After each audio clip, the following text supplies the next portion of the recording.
On va se tutoyer sur Twitch et sur RCF en Lorraine. Michael Massiantonio.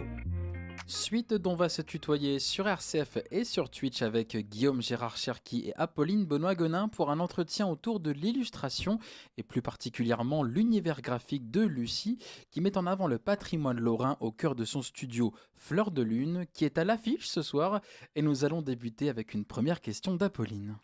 Alors, la première question, elle va être très piège, attention, hein. Peux-tu donc d'abord nous parler de ton parcours avant de lancer ton entreprise, donc Fleur de Lune, et surtout quelles sont les origines de ce projet?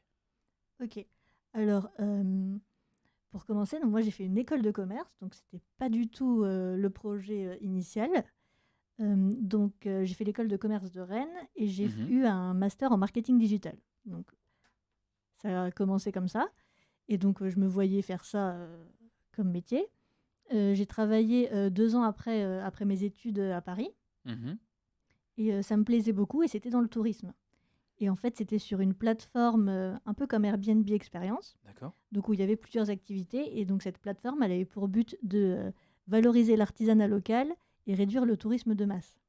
Et du coup, je pense que c'est à ce moment-là que ça a planté une petite graine, à force de parler à beaucoup d'artisans et de créateurs, de me dire « Ah oui, ça pourrait être sympa ».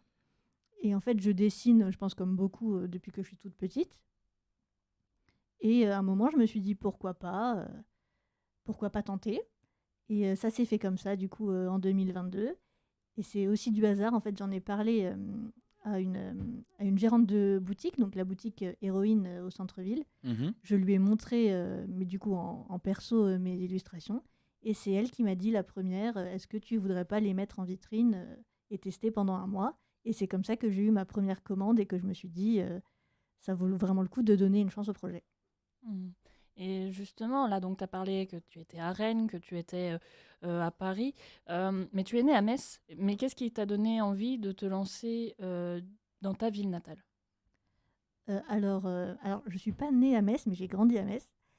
Et je pense que d'avoir été dans le tourisme, je me suis dit que Metz n'était pas assez mise en avant, que c'était assez peu connu. Et du coup, vu que j'ai des amis qui viennent des 4 coins de la France, ça m'est aussi arrivé de les inviter pour leur faire découvrir la ville. Et j'ai aussi une vraie passion pour ça, de faire visiter la ville, de trouver des anecdotes historiques. Et du coup, je me suis dit, pourquoi ne pas le faire connaître à plus de monde et lier les deux finalement à ma passion pour l'histoire de la ville et le dessin. Alors on va parler de tes inspirations dans quelques instants, mais j'aimerais tout d'abord te poser une première question. Comment est-ce que tu définirais ton style de dessin? C'est assez compliqué parce que c'est très personnel en fait. Oui. C'est pas calculé. C'est vraiment. Je faisais des balades, je me suis dit on va faire des bâtiments. Vu que j'étais effectivement pareil dans un truc anti-tourisme de masse, j'avais pas envie de faire que la cathédrale et que Metz se limite à ça. Et c'est pour ça que, en fait, à force de faire des balades, en prenant des photos, je me suis dit que j'allais faire des bâtiments, mais le style, je dirais coloré. J'aime quand même beaucoup mettre des couleurs assez flashy, très colorées. Mais je le fais vraiment à l'instinct. Tu dessines aussi des portraits Oui, un peu. et des personnes qu'on peut croiser dans Metz, notamment le maréchal de Belle-Île qui fait justement aussi des visites guidées. Donc le choix est pas anodin au final de dessiner Florent dans son déguisement de maréchal. Oui, tout à fait, parce qu'il fait partie du coup du paysage local. Oui, c'est vrai. Et quelles sont les techniques que tu utilises justement pour tes productions? Comment est-ce que tu travailles? Alors, je dessine sur tablette, sur un D'accord. iPad, donc l'application s'appelle Procreate. Mhm. Alors pareil, je pense comme beaucoup, j'avais commencé sur le papier et quand je me suis professionnalisée, je me suis dit que ce serait sympa de le faire sur tablette. C'est une autre technique. Je passe quand même entre 8 et 12 heures pour faire un dessin de bâtiment, entre la recherche et le résultat final. Et du coup, voilà, donc j'ai appris cette technique sur le tas, en Mhm. autodidacte. Et je ne m'en lasse toujours pas, j'aime beaucoup. D'accord. Et donc, les productions que tu fais, ça se base majoritairement donc, sur l'histoire de Metz et de la Lorraine. Pourquoi est-ce que tu as décidé de te concentrer sur ces sujets-là? Honnêtement, je pense que ça s'est fait tout seul. Ça m'a inspiré. Puis une fois que j'ai commencé à faire des bâtiments, je me suis rendu compte qu'il y en avait énormément à Metz qui méritaient Oui. d'être dessinés et notre attention. Et je voulais que tout le monde y retrouve aussi un peu soit son quartier, soit un coin qui lui plaisait. Et je me rends compte qu'en fait, c'est presque infini. Il y a toujours quelqu'un qui va m'écrire pour me dire ah, mais moi, j'ai un souvenir dans cet endroit auquel moi, j'avais pas pensé, ou parfois que je connais même pas. Et par exemple, j'ai un exemple, c'est le cloître des Récollets Oui, que j'ai commencé à dessiner. Et quand j'en parle à des médecins, c'est par un endroit assez méconnu, alors qu'il est quand même au centre-ville. c'est vrai. Et peut-être un autre exemple, est-ce que tu dessines éventuellement à Nancy aussi? Alors j'aimerais bien, parce que j'ai habité 2 ans à Nancy et ça m'a plu. J'ai quelques idées de bâtiments. Oui. Après, je trouve que c'est différent. Il y a beaucoup de travail à faire sur l'Art Nouveau, Mhm. mais du coup qui est pas au centre-ville, qui est un peu plus éloigné. Oui. Mais j'aimerais beaucoup me lancer à Nancy. J'ai déjà travaillé avec un café, une collection de cartes sur la bergamote. D'accord. Mais j'aimerais beaucoup. Je sais que les Messins ne vont pas aimer, mais à terme, oui, j'aimerais bien développer une collection de quelques dessins de Nancy, parce que c'est quand même hyper intéressant. Mm. Et justement, là, tu en parles quand même un petit peu, mais assez vaguement. Comment est-ce que tu choisis donc les bâtiments que tu veux dessiner? Tu as parlé d'être anti-tourisme de masse, etc. Mais du coup, quels sont les bâtiments qui, pour toi, ont cette capacité à être dessinés? Je vais dire, c'est purement personnel, c'est moi qui les trouve jolis. Oui, donc c'est personnel à 100%. Un exemple de lieu que toi tu trouves personnellement au-delà du cloître des Récollets peut-être? Qui est plutôt méconnu, du Oui, coup. plutôt méconnu, mais que tu trouves très intéressant à reproduire? L'église Saint-Maximin. Moi, j'ai beaucoup aimé faire le temple de garnison D'accord. avec le Graouli autour, parce que c'est vrai qu'il est un peu isolé. Tout le monde passe devant, mais personne ne s'y intéresse particulièrement. Et pareil, dessiner des Graouli aussi, j'aime beaucoup. On a vu pas mal de Graoli sur Instagram. Mais justement, en parlant d'Instagram, à quel public s'adressent tes créations? Celles qu'on voit sur Instagram, du moins. Alors, moi, je pensais que ça allait toucher beaucoup de touristes, et au Oui. final, pas du tout. Je pense que la majorité des gens qui ont un jour acheté mes dessins sont des Messins fans de leur ville, comme moi. Tu penses que c'est la seule possibilité? Je pense que c'est mon gros cœur de cible. Donc tu es présente sur Instagram. Est-ce que tu te sers de tes réseaux sociaux pour donner un contexte à tes images? C'est ce qui pourrait servir par exemple pour les non-lorrains. Oui, alors quand j'ai publié des bâtiments, j'essaie de mettre un petit fait historique en légende que je pourrais beaucoup plus développer. Effectivement, après, le but n'est pas que mon compte devienne un compte d'anecdotes de Metz. Oui, D'autres le font très bien. il y en a déjà beaucoup aussi. Mais oui, je pense qu'il y a même... c'est le cas de la majorité des touristes, c'est qu'ils prennent pas forcément parce qu'ils reconnaissent le bâtiment, ils prennent beaucoup parce que juste ils trouvent ça joli et que ça ira bien dans leur déco. C'est pas faux aussi. C'est pas faux. Et justement, les Lorrains peuvent potentiellement reconnaître le jaune, un jaune doré qui peut faire penser à la pierre de Jaumont. Est-ce que cette couleur est centrale dans ton travail? Est-ce que ça a une importance pour toi? Oui, oui, c'est même comme ça que j'allais dire que je l'ai vendu, Ouais, de mettre beaucoup de jaune parce que je trouve on peut dire que Metz, c'est presque la ville jaune. Il y a beaucoup de bâtiments beaucoup. qui ont Oui, cette couleur. énormément, ouais. Et d'un côté, j'ai envie de mettre des couleurs flashy pour changer un peu, pour que ça modernise, mais qu'on retrouve quand même la base, un peu de réalité. Et justement, est-ce que tu as pu remarquer des réactions particulières de la part des habitants de Metz par rapport à tes illustrations, au-delà de celles que tu viens de nous expliquer? Alors, ce qu'ils aiment bien, c'est que déjà, on n'est pas beaucoup à dessiner les bâtiments de Metz. Après, il y en a forcément qui me disent ah bah oui, un temple neuf avec des arbres roses, on n'a jamais vu ça. Oui, mais c'est le concept, du coup. Mais non, j'ai eu d'excellents retours.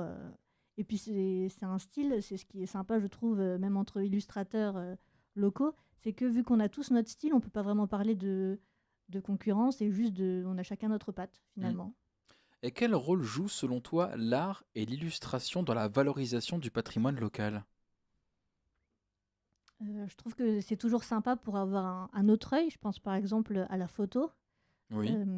C'est un autre art, mais qui finalement, je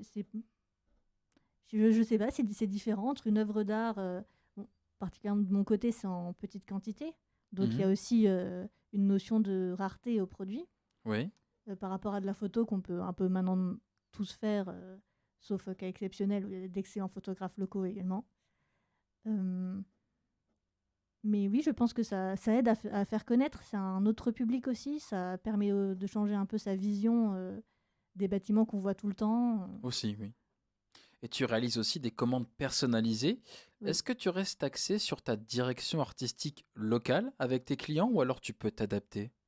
Je peux m'adapter, mais pour le coup, il n'y a que des locaux qui m'ont contacté pour des commandes personnalisées. Donc pour l'instant, tu restes dans ta zone de confort, on Oui, peut dire ça, pas forcément de Metz, mais des Lorrains. au moins Lorrain, quoi. Lié, comment dire, quel message justement tu souhaites transmettre avec tes créations, qu'elles soient personnelles ou personnalisées d'ailleurs? Euh, J'allais dire rendre beau, en fait. Le but, c'est quand même que ce soit joli. Oui. Et pareil, par exemple, pour Noël, j'ai eu pas mal de demandes de personnes qui me demandent de dessiner leur maison. Et du coup, Ah, par exemple, j'ai eu le cas l'année dernière d'une femme qui avait acheté une grange qu'elle allait retaper. Elle m'a demandé, en fait, elle m'a envoyé des photos. Et elle m'a dit, mais je la voudrais très fleurie, avec des couleurs, pour pouvoir se projeter. ah oui. Comme projection, Voilà. c'est pas le process le plus typique. Donc c'est sympa aussi, c'est pas forcément que de la reproduction, en fait. Il me laisse aussi carte blanche pour interpréter et mettre les couleurs comme je le sens. Parfois juste, ils veulent que ce soit très ressemblant, mais j'ai souvent le droit aussi de mettre ma patate artistique et c'est quand même très sympa qu'ils me fassent confiance pour ça. Et dans un tout autre registre, on te retrouve donc sur différentes opérations avec par exemple la participation au jeu de l'avant de l'après et de l'après avec Pauline de Planète Metz, mais aussi en collaboration avec des associations. Peux-tu Oui. nous en parler avec un peu plus de détails? Alors c'était donc au mois de décembre Oui. qu'on a travaillé ensemble avec Pauline de Planète Metz et c'était une super collaboration. Donc on a fait une affiche de la rue Taison de nuit. Mhm. Donc, qui a servi pour le jeu de la vente, donc qui était affichée chez les commerçants. Et exceptionnellement, cette année, elle a été vendue. Donc, on profite de l'association Eux pour Eux, donc, qui aide les enfants hospitalisés dans le Grand Est. Et on a également fait un tote bag avec le Graouli. Et donc, on avait la vente de ces deux produits sur tout le mois de décembre. Et ça a super bien marché. On a pu envoyer 760 € à l'association. Et on était vraiment super contente de cette collaboration ensemble. Et tu fais aussi partie d'une association d'artisans, je crois. Oui. Est-ce que tu pourrais nous en parler un petit peu? Alors, c'est un marché de créateurs du coup que j'ai cofondé avec Alicia, donc Bella M sur les réseaux, qui est une céramiste. Mhm. Et en fait, on a voulu créer notre propre marché de créateurs. Après avoir participé nous-mêmes à plusieurs marchés, ce qu'on fait toujours d'ailleurs, on a voulu tenter de faire notre propre projet. Donc ça, c'était en septembre 2024. Et Mhm. on va lancer du coup la deuxième édition fin mars, le week-end du 29, du 29 et du 30 mars. Et du coup, notre but, c'est vraiment encore une fois, de valoriser les créateurs locaux. Où est-ce qu'on peut se procurer ton travail à toi? C'est uniquement sur Internet? Oui, alors pour l'instant, c'est uniquement sur Instagram. J'aimerais bien lancer un site, évidemment, bientôt. Et puis, dans différentes boutiques aussi, à Metz Mhm. toujours, au centre-ville majoritairement. Et donc potentiellement les retrouver aussi avec la collaboration entre les différents artisans. Je pense que tu proposes des stands avec Exactement. tes différents collègues à ce sujet. Quels sont tes prochains projets? Tu as peut-être une ou plusieurs actualités à nous partager pour les prochaines semaines ou les prochains mois? Donc là, je vais pas mal travailler sur le marché, parce que fin mars, ça va arriver très vite. Donc sur une liste de créateurs du coup qui vont pouvoir partager cette expérience avec nous. Mhm. Euh, Évidemment, lancer le projet Nancy, que j'aimerais faire depuis longtemps, mais qui est un gros morceau. Oui. Et continuer à Metz avec plus de collaboration. Je trouve que l'entraide entre créateurs aussi est assez exceptionnelle. Je ne m'y attendais pas du tout quand je me suis lancée. Oui. Et au final, c'est très étonnant dans le bon sens. J'ai rencontré évidemment énormément de créateurs et de créatrices avec qui on peut toujours faire quelque chose et on continue comme ça. On arrive petit à petit à la fin de cet entretien. J'ai une question à te poser qu'on t'a pas vraiment posée, mais c'est quand même intéressant. Ton pseudonyme, Oui, Fleur de Lune, oui. quelles sont les origines de ce pseudo? Alors, Fleur de Lune, c'est mon deuxième prénom en vietnamien. Ah, donc c'est un choix lié à tes origines. Oui. Donc, mon deuxième prénom, c'est Winya, D'accord. Q-U-Y-N-H, espace N-G-A, et ça veut dire Fleur de Lune. Et ben voilà, en tout cas, on va pouvoir terminer là-dessus. Juste une petite question quand même. Est-ce que tu comptes rester sur le local? Ou Oui, est-ce que tu comptes évoluer peut-être au niveau national, en termes de patrimoine? o- on verra en fonction des opportunités, mais j'ai vraiment un attachement au local qui fait que j'ai envie d'y rester pour le moment. En tout cas, merci beaucoup. Lucie, merci pour cet entretien. Donc, on va rester sur du local et on va prendre des nouvelles de toi dans les prochains mois avec ce qui se profile. Merci beaucoup, Lucie. Merci à vous. Merci à Océane Denagno pour la technique vidéo. Merci à Guillaume Gérard Cherki pour sa chronique Le Son d'ici. Merci à Pauline Benoît-Gonin pour la co-animation et le point réseau. Cette émission sera disponible en réécoute sur rcf.fr, la vidéo de l'entretien prochainement sur le YouTube de RCF Lorraine. Et de notre côté, on se retrouve après les vacances scolaires pour de nouveaux entretiens à découvrir dans On va se tutoyer. Et en attendant, portez-vous bien, prenez soin de vous, n'oubliez pas qu'on s'occupe de tout sur RCF. Je vous souhaite une très très belle soirée.